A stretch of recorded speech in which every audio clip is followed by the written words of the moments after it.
हज अस्वद की कहानी आज से तकरीबन 4000 साल पहले जब अल्लाह के रसूल हज़रत इब्राहीम अलैहिस्सलाम और उनके फर्जंद हज़रत इस्माईल अलैहिस्सलाम ने मक्का मुकर्रमा में खाना काबा की तामीर का काम शुरू किया तो अल्लाह ताला के हुक्म से फरिश्ते जन्नत का एक पत्थर ज़मीन पर लाए।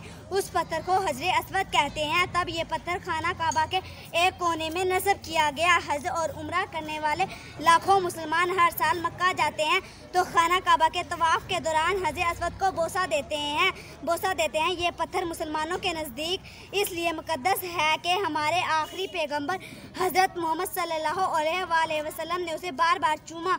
आप सल्लल्लाहु अलैहि वसल्लम जब भी खाना काबा में तशरीफ़ ले जाते हजर अस्वद को ज़रूर बोसा देते। एक साल मक्का में शदीद बारिशें हुई तब खाना काबा की दीवारें कच्ची थी। इन बारिशों से खाना काबा की कच्ची दीवारों को शदीद नुकसान पहुंचा और ये कई जगह से बैठ गई। कुरैश ने फैसला किया कि खाना काबा को नए सिरे से तामीर करके इसकी दीवारें मजबूत और बुलंद कर दी जाए।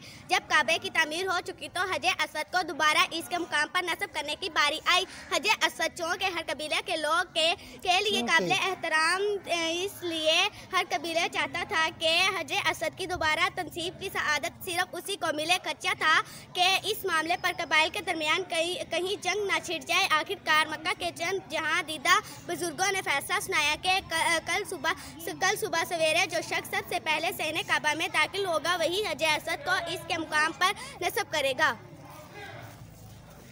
अगले रोज़ खाना काबा के शहर में सबसे पहले हमारे प्यारे नबी हज़रत मोहम्मद सल्लल्लाहु अलैहि वसल्लम पहुँचे। तब आप सल्लल्लाहु अलैहि वसल्लम की उम्र मुबारक सिर्फ 25 बरस थी और आप सल्लल्लाहु अलैहि वसल्लम ने अभी नबूवत का ऐलान नहीं किया था। लेकिन इसके बावजूद मक्का के लोग आप सल्लल्लाहु अलैहि वसल्लम की सच्चाई और ईमानदारी के कायल थे। वो सब आप सल्लल्लाहु अलैहि वसल्लम को सादिक और अमीन कहकर पुकारते थे।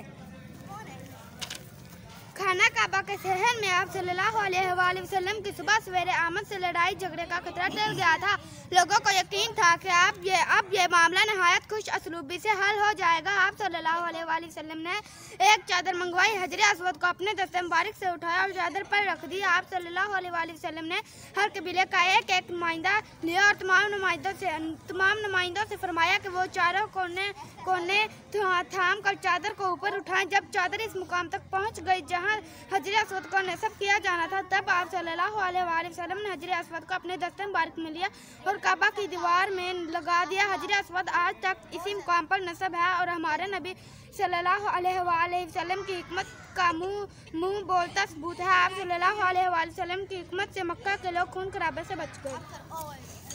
हमारे नबी हज़रत मोहम्मद सल्लल्लाहु अलैहि वसल्लम ने 1 लाख मुसलमानों के साथ हज किया जिसको हिजरतुल विदा कहते हैं। तो इन्होंने तवाफ़ के दौरान सहाबा इकराम रज़ी अल्लाह ताला अन्हुम के साथ हजर अस्वद को बोसा दिया। यही वजह है कि हज और उम्रा करने वाले लाखों ज़ायरीन इसको बोसा देते हैं। अब तक अरबों मुसलमान जन्नत के इस पत्थर को बोसा दे चुके हैं और सुन्नत रसूल सल्लल्लाहु अलैहि वसल्लम की पैरवी का ये सिलसिला इंशाअल्लाह क़यामत तक जारी रहेगा। फाजिल फर्जंद तनसीब तवाफ़ पैगंबर नबूवत सादत कबाइल जहाँ नुमाइंदा हिकमत ज़ायरीन खुश असलूबी जहाँ दीदा लफ्ज़ है।